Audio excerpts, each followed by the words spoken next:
The silence before the call. The night had no mercy. Los Angeles glowed in the distance, a city alive with laughter, parties, and cameras that never stopped clicking. But inside a quiet apartment overlooking the Hollywood Hills, a man sat alone, staring at nothing. Keanu Reeves was known to the world as the man who defied gravity on motorcycles, the immortal warrior who fought in endless films, the hero everyone loved. But when the lights dimmed and the noise faded, there was only silence, and within that silence lived a truth that fame could never hide. For years he had carried an invisible weight, a shadow that followed him even when he smiled. It wasn't the kind of sadness that could be photographed or written about in tabloids. It was quieter, older, and far more human. It was the echo of loss, the ache of memories that never left.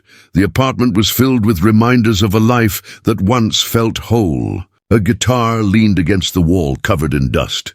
A half-finished book lay open on the couch, unread for months. A few handwritten notes, lines from an old script Sandra once teased him about, were still pinned on a corkboard near his desk. Every object seemed to carry a ghost of laughter that no longer existed. He had become a man who kept moving, so he wouldn't have to stop and feel. And when the world called him humble or kind, they didn't realize humility often grows where grief once lived. Tonight, that grief had returned, stronger than ever. Keanu ran his fingers through his hair, his eyes heavy with exhaustion. He wasn't tired from work, he was tired of pretending. He had given so much to others, to roles, to causes, to kindness itself, that he had forgotten what it meant to give something to himself. The city outside didn't know that one of its brightest souls was sitting in the dark, wondering if it was worth staying. He'd always been the man who walked quietly through storms, the one who smiled even when he was breaking inside. But even the strongest hearts reach a moment when silence becomes unbearable. And tonight, he was on that edge, the invisible place between staying and walking away forever. He looked at an old photograph resting on the table. It was from the set of The Lake House. Sandra was beside him laughing, her eyes full of light. That photo had survived moves, fires, heartbreaks, and time itself. He had kept it, not because of fame or nostalgia, but because of what it reminded him of, human connection, the kind that doesn't demand anything, the kind that just exists quietly between two souls who understand each other without words. He remembered her laugh, the way she could make a room lighter without even trying. She had that rare ability to remind people that kindness wasn't weakness, it was courage. The clock struck midnight. The phone on the table buzzed once, then stopped.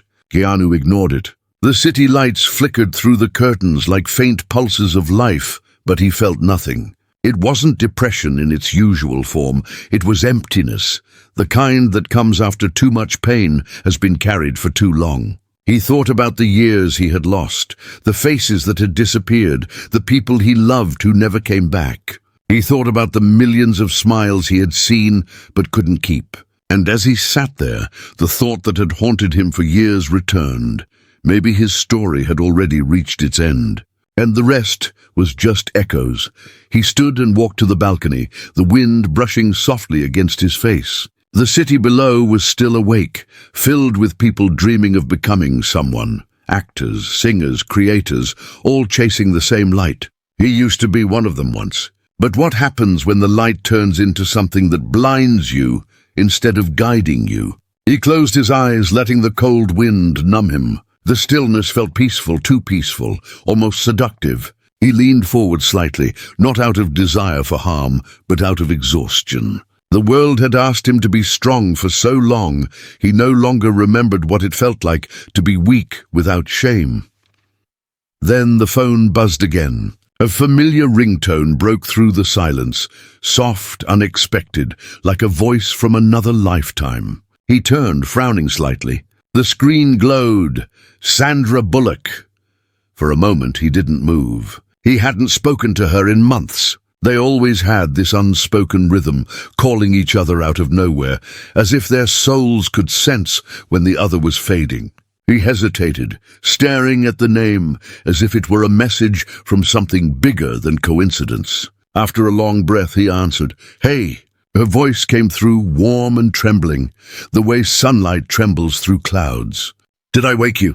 He tried to smile, even though she couldn't see it. "No, I wasn't asleep. I don't know why I called," she said softly. "I was driving home and your name popped into my head. You ever get that feeling?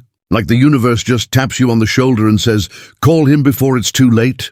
For a moment, Keanu didn't speak. The words hit deeper than she could imagine. He exhaled slowly. "Yeah," he whispered. "I know that feeling." Sandra's tone changed. She sensed it, the heaviness in his voice, the hollow sound behind his words. "Keanu, are you okay?" she asked gently, not as a friend, not as a co-star, but as someone who truly saw him. And for the first time in months, he didn't have the strength to hide behind politeness. "I don't know," he said finally, his voice breaking just enough to reveal the truth. "I think I forgot how to be." There was silence on the line, but not the kind that hurts. It was the kind that listens, the kind that holds space. Sandra didn't rush to fill it. She just breathed with him. Then quietly she said, "You don't have to be anything right now, just stay, please, promise me that." Keanu sat down again, pressing the phone against his chest for a moment, as if the sound of her voice could anchor him to the world. He closed his eyes, remembering every time she had made him laugh on set, every moment she had lifted others, even when she was struggling herself. She had always been light, a quiet, resilient light that refused to go out. Maybe that was why her call came when it did. Maybe she was meant to remind him of something he had forgotten, that even broken people can be sources of light for one another. They talked for hours, about nothing and everything, their favorite scenes, their fears, how strange fame felt when all you wanted was peace. Somewhere between laughter and silence, she said something that stayed with him forever. "You know, Keanu," she whispered, "the world doesn't need heroes. It needs people who refuse to give up on kindness." "That's what you are. You just forgot."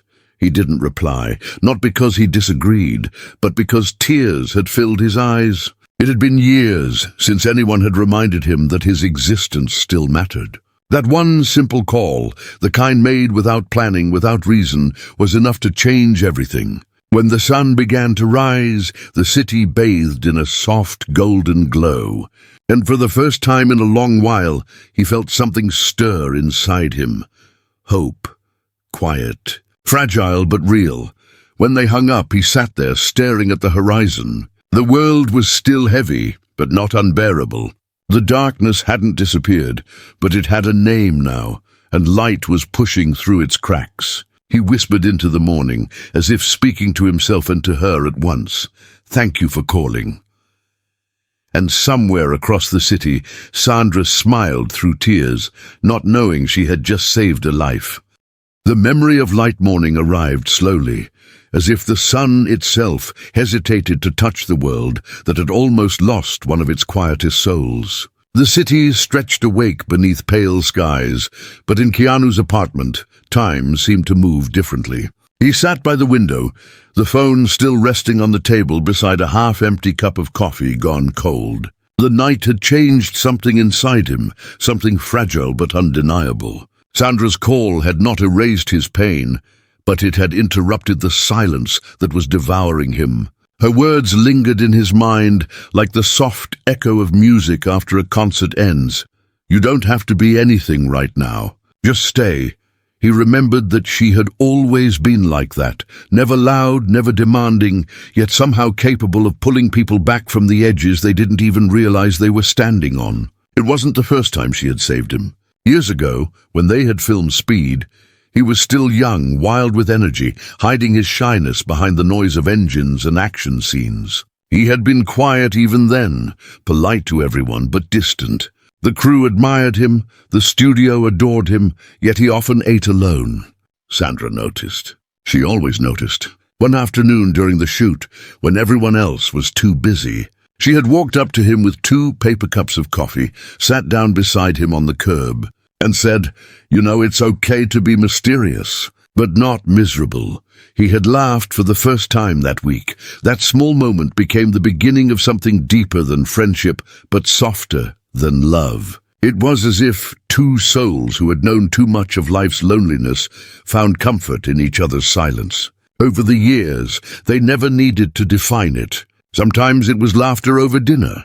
Sometimes it was a letter sent after months of no contact. Sometimes it was simply knowing that if the world fell apart, there was at least one person out there who would understand without explanation. Sandra was that person for him, and he had been that for her too, though neither of them ever spoke of it aloud. As the sun climbed higher, Keanu finally stood and walked to his kitchen, his movements slow but deliberate. He brewed a fresh cup of coffee, listening to the faint hum of the machine. The smell filled the air, grounding him in the present moment. For years, he had been drifting through life like a ghost, doing good things, helping strangers, donating quietly, smiling for fans, yet never really feeling any of it. The loss of his partner years ago, the absence of a family he once dreamed of, the endless cycle of being seen but not known, all of it had turned his heart into something half alive. But now, because of one call, he felt something stirring again, something like the memory of light.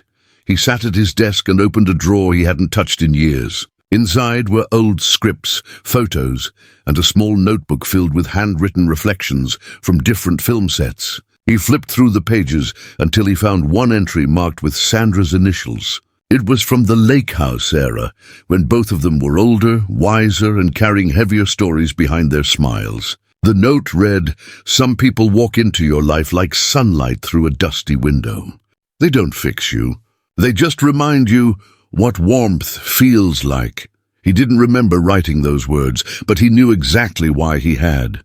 As the day went on, Keanu felt the need to move, not to escape, but to return to something real. He grabbed his jacket and stepped outside, letting the sunlight hit his face. The air smelled of rain that hadn't fallen yet, and the streets were alive with people chasing dreams or running from them. He walked with no direction, ending up near an old bookstore he used to visit in downtown Los Angeles. It was the kind of place that still smelled of paper and ink, where time seemed kinder. He went inside, running his fingers along the spines of books he had once read during lonely nights on film sets around the world. One book caught his eye, a worn-out copy of Letters to a Young Poet. He smiled faintly. Sandra had once given him the same book years ago, telling him it was her guide when the world became too loud. He bought it again, more as a ritual than a purchase, and as he walked out, he checked his phone. There was a message waiting. It was from her. "Hey, are you okay today? I know last night was heavy. Just remember, broken crayons, still color." He stared at the message for a long time before replying. "Trying to color again," he typed. She responded instantly with a heart and a line that read, "That's enough for now." That night, Keanu found himself replaying moments he had buried long ago. The laughter on the set of Speed, the quiet comfort on the lake house, the random phone calls between them that came without warning but always at the right time. There had been a strange magic between them. Not romantic in the typical way, but something deeper, born out of shared silences and mutual understanding. The world had seen their chemistry as movie magic, but neither of them needed cameras to feel it. She was one of the few who saw through the layers of calm that hid his sorrow, and he had been the one who could see past her perfection into her quiet vulnerability. He remembered one conversation years back, late at night during reshoots. She had asked him, "Do you ever wonder why people assume we're happy just because we make them happy?" He had thought about it for a long moment before replying, "Because they need to believe someone out there is."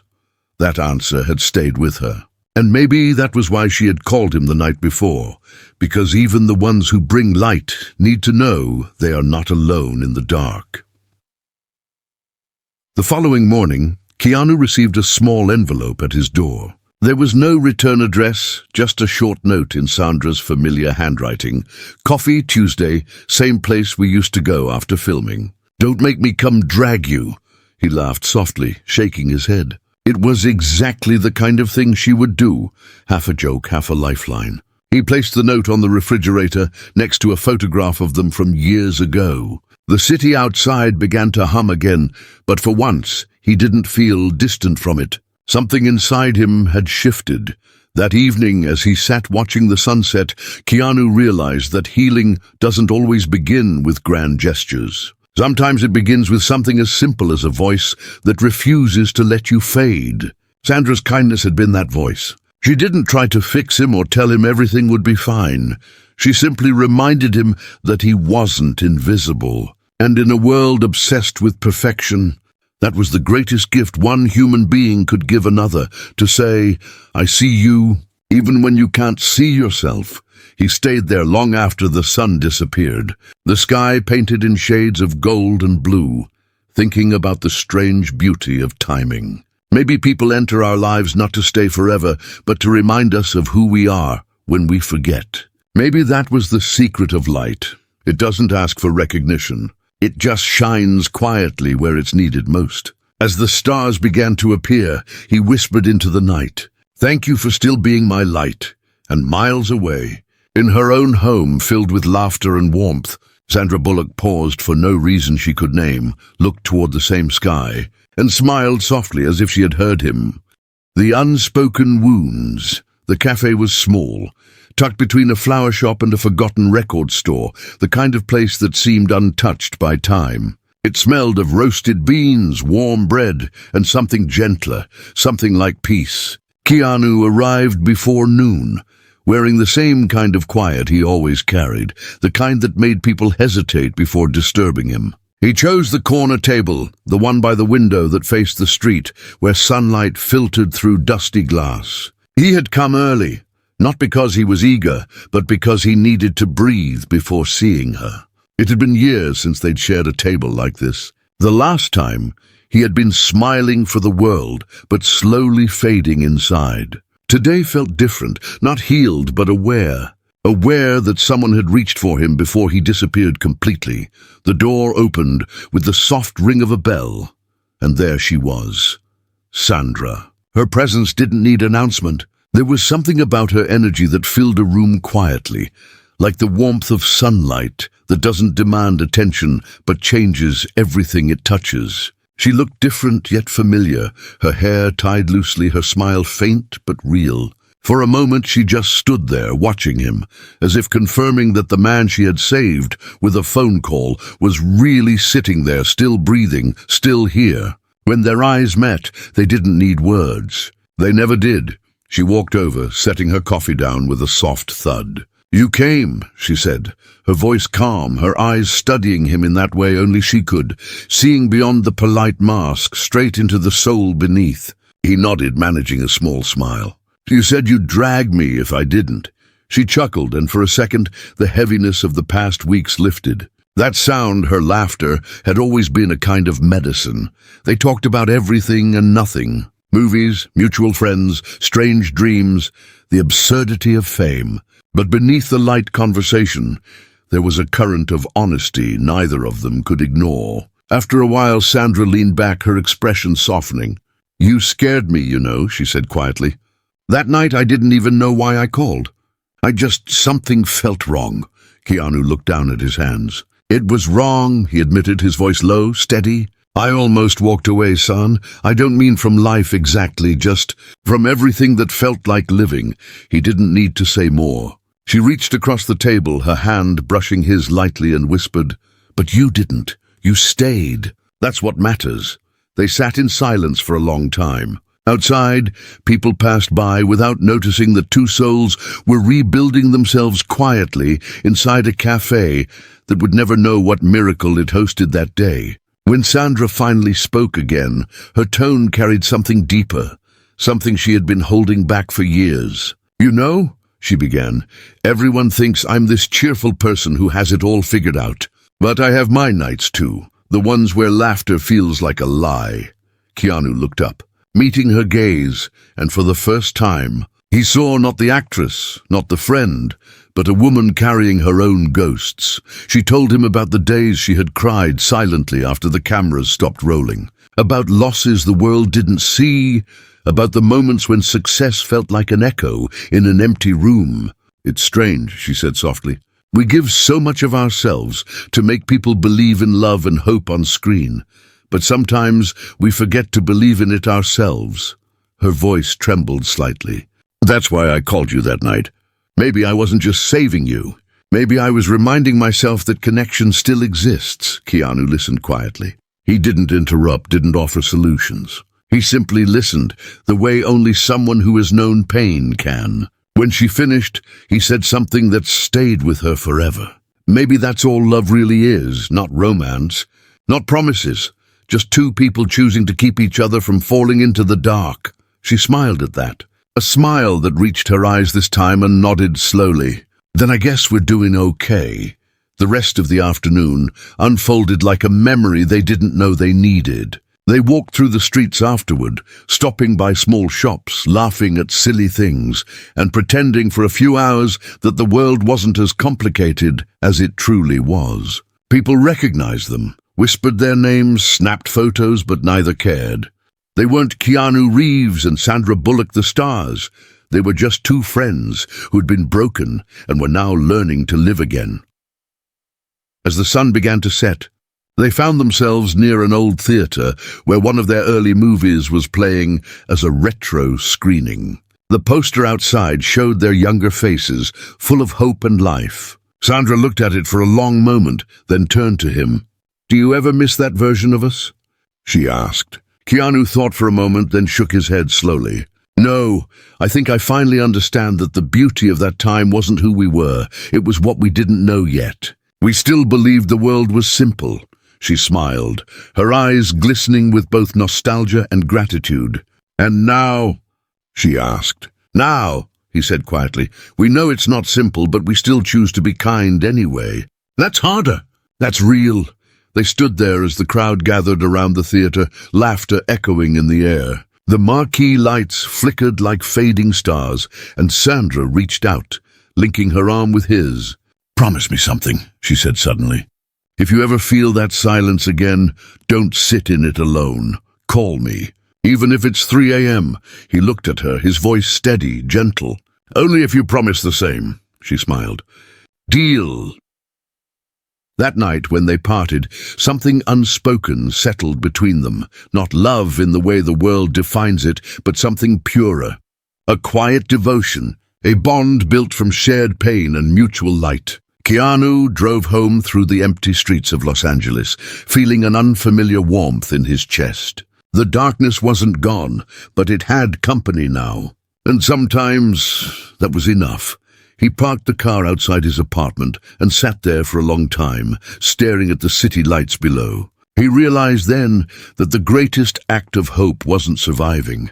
It was allowing someone to stand beside you while you do. He took out his phone, looked at Sandra's last message, and smiled. "Still coloring," he whispered to himself. He walked inside, turned on a small lamp, and sat by his window again, watching the stars return.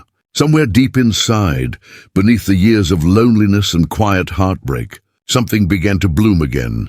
A small, stubborn faith that life, even in its brokenness, was still worth living, and far away in her own home. Sandra sat in her kitchen, surrounded by scripts, photographs, and the soft ticking of a clock. She held her phone in her hands, scrolling through their messages, and for a moment she allowed herself to feel something she hadn't in a long time: peace. She whispered into the silence, "You stayed, Keanu, thank you." Then she smiled to herself because she knew she had stayed too. Sometimes all it takes to keep two lives from falling apart is a single call and the courage to make it. The quiet return to life. The days that followed their meeting unfolded like the slow turning of pages in an old book. Quiet, deliberate, and full of meaning, only visible to those who read carefully. Keanu began to wake earlier, not because he had a schedule to keep, but because he wanted to see the morning light pour through his window again. The world hadn't changed. The noise of the city still hummed. The faces outside were still strangers, and the pain of the past hadn't magically vanished. But something within him had softened. It was as if Sandra's words had cracked open a small window inside his chest, letting in air that had been missing for years. He began to walk again, not to escape, but to return to the simplicity of life he had forgotten existed. Sandra, too, carried the shift with her. On set, people noticed she smiled differently, less like a performer and more like someone genuinely happy to be there. She hadn't told anyone about the night she called Keanu or the quiet cafe conversation that followed, but the experience lingered in her heart like a secret she wore as a reminder. She started writing again in her journal, something she hadn't done since before her children were born. In one entry she wrote, "We don't save each other by being perfect. We save each other by being present." Those words became her quiet mantra. Every time she looked at her phone and saw his name, she felt the reassurance that somewhere out there, another soul was healing too. One afternoon, she sent him a message that read, "Come with me somewhere tomorrow." No red carpets, no cameras, just people. He replied almost immediately, "Where are we going?" And she sent only one word back, "Downtown."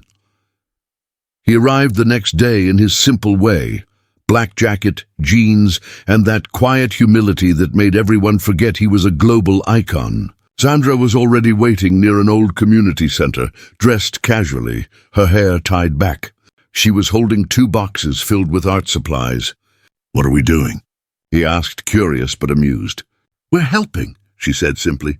"There's a youth program here, kids who've been through too much too soon. They need people who listen, not talk." He stared at her for a moment, then smiled. "You're impossible," he said softly. "That's why you showed up," she replied, handing him a box. Inside the community center, children laughed and painted, their small voices filling the air with a kind of chaos that felt healing. Keanu sat beside a quiet boy who was sketching with deep concentration. The child looked up, recognizing him instantly, his eyes wide. "You're him," the boy whispered. "The guy from the movies." Keanu nodded, smiling gently. "Yeah, but today I'm just your painting buddy." The boy grinned, shy at first, then opened up. He told him about how his father had left, how his mother worked 2 jobs, how drawing made him feel less alone. Keanu listened, truly listened, nodding at the right moments, saying little but meaning everything. Sandra watched from across the room, her heart swelling. It wasn't the kind of moment the world would ever see or celebrate. There were no photographers, no applause. But to her, it was the most beautiful scene she had ever witnessed. A man who had nearly disappeared into his own silence was now helping a child rediscover his own voice through colors and paper. She thought of all the people who wore pain like invisible armor, and how sometimes all they needed was to be reminded that giving could also heal the giver. As the day ended, the children gathered around, showing off their artwork. One little girl, no more than 7, held up a drawing of a man and woman standing beneath a bright sky, holding hands. She looked up at Sandra and said, "This is you and him. You make people smile again." Sandra felt her throat tighten. She glanced at Keanu, who met her eyes with a knowing look, one that said, "Maybe that's what we're supposed to do." After the event, they walked together along the quiet street, the evening light stretching long shadows before them. Keanu carried one of the paintings a child had given him, an abstract mess of colors that somehow looked like hope. "You planned this, didn't you?" he said, teasing gently. "You knew it would get to me," Sandra shrugged. "I just knew you needed to see what you still give to the world." He smiled faintly, then turned serious. "You know, I forgot what it felt like to belong anywhere. Today, I felt it again." She reached out, touching his arm lightly. "You never stopped belonging, Keanu. You just stopped believing it." The following weeks became a quiet rhythm of renewal.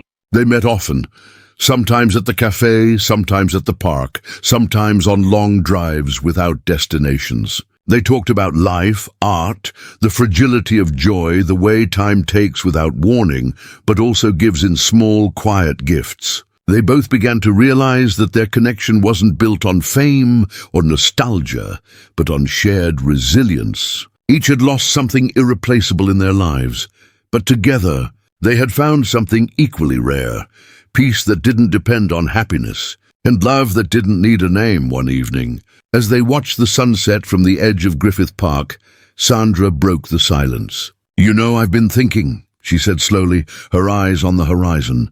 "What if we create something again? Not for the studios, not for awards, just something that means something." He turned toward her, intrigued. "Like a film?" She nodded. "But different. Something small, honest, something that could reach people who've stopped believing in kindness." He leaned back, the idea stirring something inside him. "You mean a story about light?" She smiled. "Exactly. About the light people give each other without realizing it. They spent hours that night sketching ideas on napkins, scribbling notes, laughing like old friends who had rediscovered their youth. It wasn't about making a masterpiece. It was about meaning. They wanted to create a project that told the truth about pain and healing, something raw, something that could remind others that survival is an art form. In that moment, their friendship evolved into something bigger than either of them. It became a mission. As weeks turned into months, the small project began to take shape. They gathered a small crew, wrote scenes inspired by real lives, and used their own experiences as the foundation. Keanu's quiet strength and Sandra's luminous empathy became the heartbeat of the story. On set, there were moments of laughter, tears, and silence, but all of it felt real. Neither cared if it would make money or win awards. They just wanted it to touch hearts. And when the cameras rolled, something extraordinary happened. The same unspoken connection that had bound them years ago shone again. But this time it wasn't acting. It was truth. One evening, when filming wrapped for the day, Sandra sat alone on the set steps, watching the crew pack up. Keanu joined her, handing her a cup of tea. "You look like you're thinking too much," he said softly. She smiled. "I'm thinking about how strange life is. How we can break 1,000 times and still find beauty in what's left." He nodded, his gaze distant but peaceful. "Maybe breaking is how light gets in," he said. "Maybe it's the only way." She looked at him for a long moment, her eyes glistening under the dim studio lights. "You're starting to sound like a philosopher." He smiled faintly. "Just someone who finally stopped running." That night, as she drove home, Sandra realized that the story they were creating wasn't just for the world. It was for them. It was their way of honoring the pain that shaped them, the friendship that saved them, and the quiet courage it takes to stay. The call she had made that night months ago had done more than save one man's life. It had resurrected two hearts that had forgotten how to feel. Keanu stood at his window once more, looking out at the endless city lights below. But this time, he didn't feel small. The loneliness had softened into solitude, the silence into peace. He held the child's painting in his hands, smiling. The colors were wild, unstructured, imperfect, and beautiful. Just like life, just like the bond that had brought him back to it. And somewhere across the city, Sandra sat at her desk, finishing a journal entry before bed. She wrote only one line that night: "Hope isn't loud. Sometimes it's just a voice that says, 'Stay.'" Then she closed the book, turned off the light, and slept with a soft smile, knowing that some stories don't end. They simply begin again in quieter, kinder ways. The light they gave away.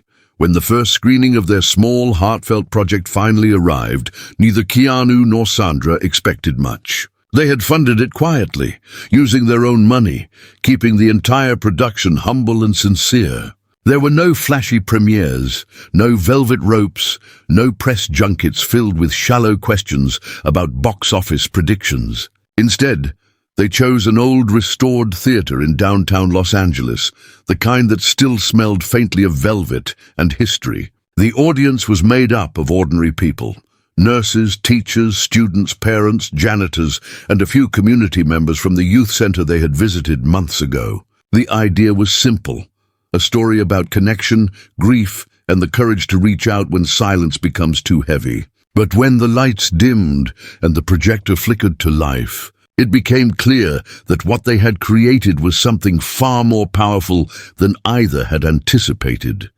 The film unfolded like a quiet confession, a mosaic of simple moments stitched together by truth. It told the story of two strangers who saved each other without realizing it, of a phone call made in the middle of the night, and of how one act of kindness can ripple through countless lives. There was no glamour in it, no heroic rescue, no dramatic orchestral climax, just honesty.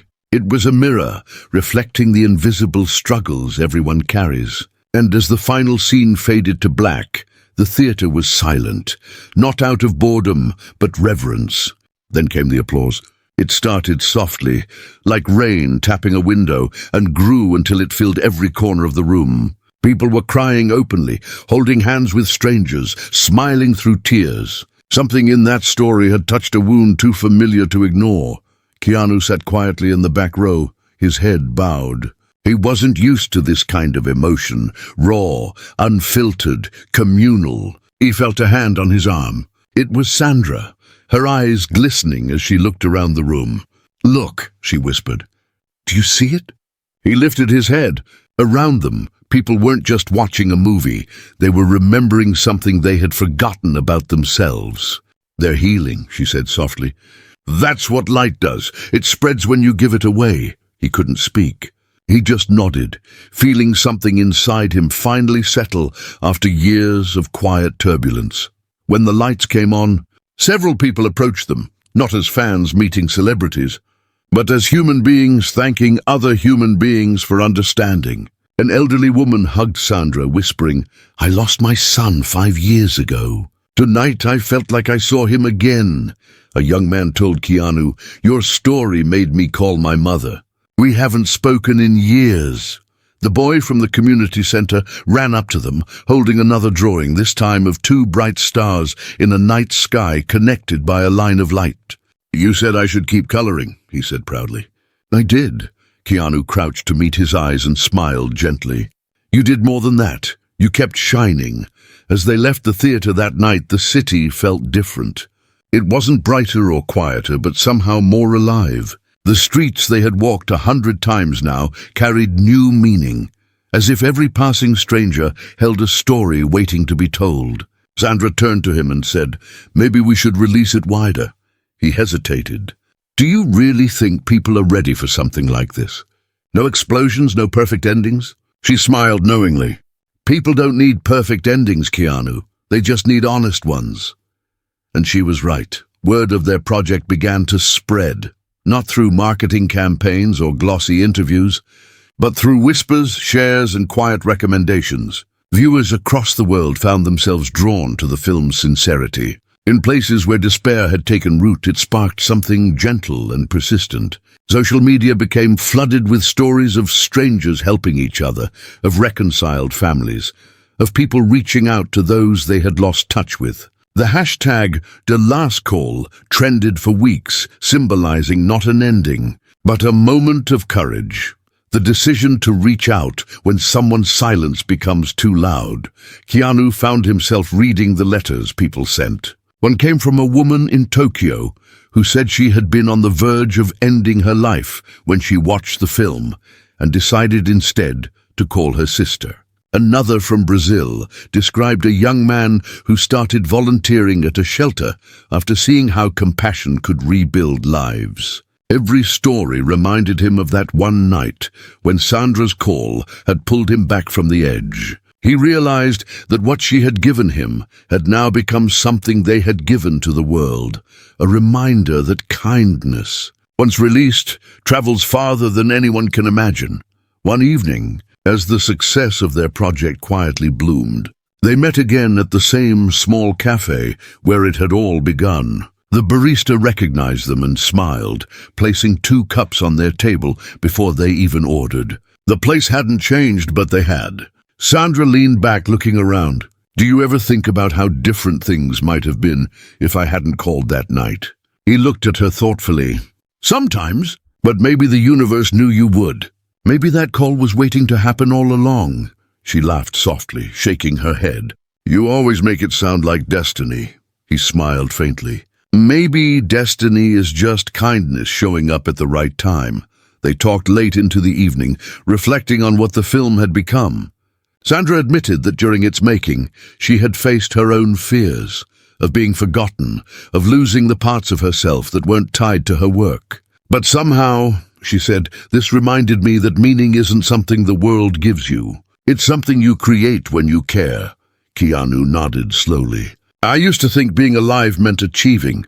Now I think it means noticing. There was a long pause, comfortable and full of understanding. Outside, the city buzzed, cars passing, lights blinking, life moving as it always did. Inside, time felt still. Two friends, two souls once frayed by loss, sat across from each other not as survivors of fame, but as witnesses of grace. Sandra broke the silence first. You know, I think we've found what we were both looking for. He tilted his head. What's that? She smiled gently. Peace, the kind that doesn't need an audience. After that night, they continued to collaborate, but their work carried a new intention.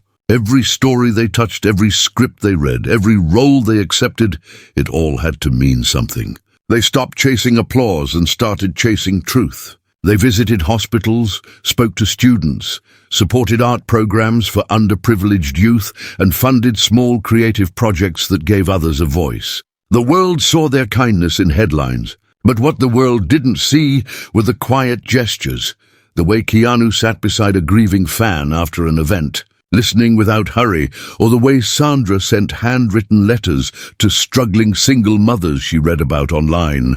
They were no longer acting kindness. They were living it. Months later, during an interview for a humanitarian award they were both receiving, a reporter asked Sandra, "What inspired this movement of compassion you've both led?" She smiled softly and looked toward Keanu before replying, "A phone call. Just one call at the right moment. I think sometimes the smallest things can echo the loudest." The audience applauded, unaware that her words weren't just metaphorical, they were literal. Keanu looked at her, eyes warm. Gratitude unspoken but understood. That night, after the ceremony, as they stood under the quiet sky away from the cameras, Keanu said, "You know, I've been thinking about what you said." About small things echoing. She turned to him, curious. "Yeah?" He smiled. "Maybe that's what we are now. Echoes of something kind that refuses to fade." She laughed softly. "Then let's never stop echoing." They stood there in silence, side by side, looking up at the stars. Both had walked through pain that had threatened to swallow them whole. Both had carried grief like a secret weight. But now, standing there together, they realized that even broken souls could become beacons if they chose to keep giving light. They didn't need to fix the world. They only needed to keep loving it in small, deliberate ways. And that, they both knew, would be enough. As the night deepened, Sandra whispered, "You remember what you told me that day at the cafe? About love being just two people choosing to keep each other from falling into the dark." He nodded. "I remember," she smiled. "Well, we did it. And in that moment, beneath the endless expanse of the California sky, two friends who had saved each other, without ever meaning to realize that perhaps life's greatest stories aren't the ones written on screens or celebrated in awards. They're the ones lived quietly between hearts that refuse to give up on one another. The call that never ended years passed like the turning of gentle seasons, and the story of that one call, the one Sandra made in the middle of a sleepless night, became something larger than either of them had imagined. What began as an instinct, a soft whisper from the universe, had rippled outward into a movement, touching lives across continents, languages, and generations. The small film they had created was no longer just a film. It had become a beacon for anyone who had ever felt unseen, unheard, or on the edge of giving up. Schools began showing it to students. Therapists used it to help patients talk about grief. Community centers held screenings, followed by candlelit discussions about hope. And every time Keanu or Sandra were asked how it all began, their answer was always the same. With one simple call that refused to let silence win, but behind the public admiration and quiet legacy, the truest transformation was far more personal. Both of them had found peace, not in applause, but in the still moments when the world stopped watching. Keanu had learned to live without armor. He began teaching occasional workshops for young actors, not about fame or technique, but about authenticity, presence, and kindness. He would tell them, acting is not pretending. It's remembering what truth feels like and offering it to someone else. Sandra, meanwhile, had built a foundation that provided creative therapy for children who had suffered trauma. It was named The Lighthouse, inspired by something Keanu once said, that a lighthouse doesn't go out to save ships. It just stays lit so they can find their way home. They remained close as ever, not bound by obligation, but by the quiet comfort of knowing that some friendships defy definition. Every year, on the anniversary of that call, Sandra would message him the same 2 words, "Still here," and every time, his reply would come seconds later, always. It was their small ritual, their way of honoring not just survival, but the decision to keep choosing life, kindness, and connection over and over again. One autumn evening, several years after the release of their film, Keanu was invited to speak at a humanitarian event. The room was filled with people from every walk of life, artists, teachers, volunteers, and survivors who had all been touched by the movement that had grown from their story. Sandra couldn't attend that night due to a family commitment, but she had sent him a short note tucked into his jacket pocket before he left. On stage, under the soft lights, Keanu began his speech not as an actor, but as a man who had once nearly vanished into silence and had been pulled back by a single act of compassion.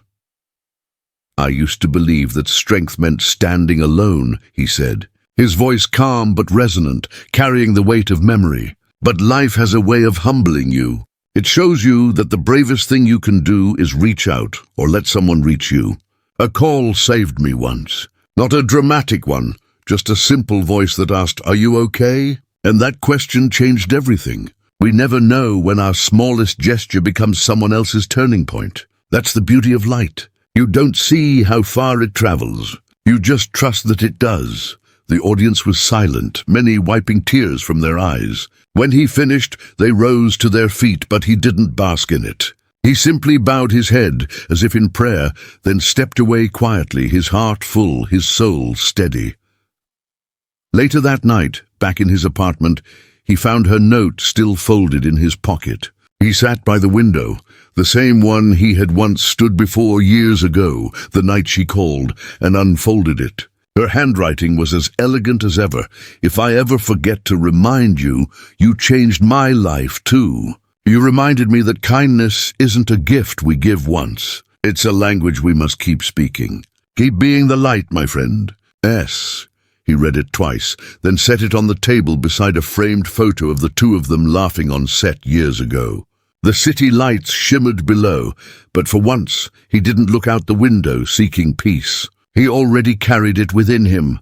In the months that followed, the world continued to celebrate their work. They appeared together occasionally, always humble, always grounded. Interviews were never about fame anymore. They were about meaning. When asked about their bond, Sandra once replied, "He's family. The kind you don't need to explain." And Keanu would add, "She's proof that angels don't always have wings. Sometimes they just have good timing."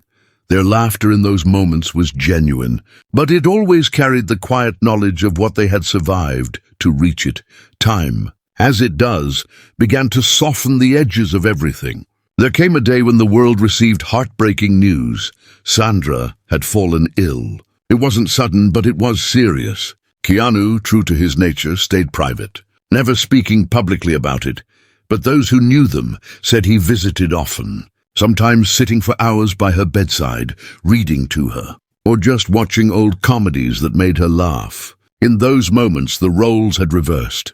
The one who had once made the call to save him was now being carried by his presence. On one of those evenings, when the sun dipped low and painted her room in amber light, Sandra looked at him and said softly, "You know, I've been thinking about that night again.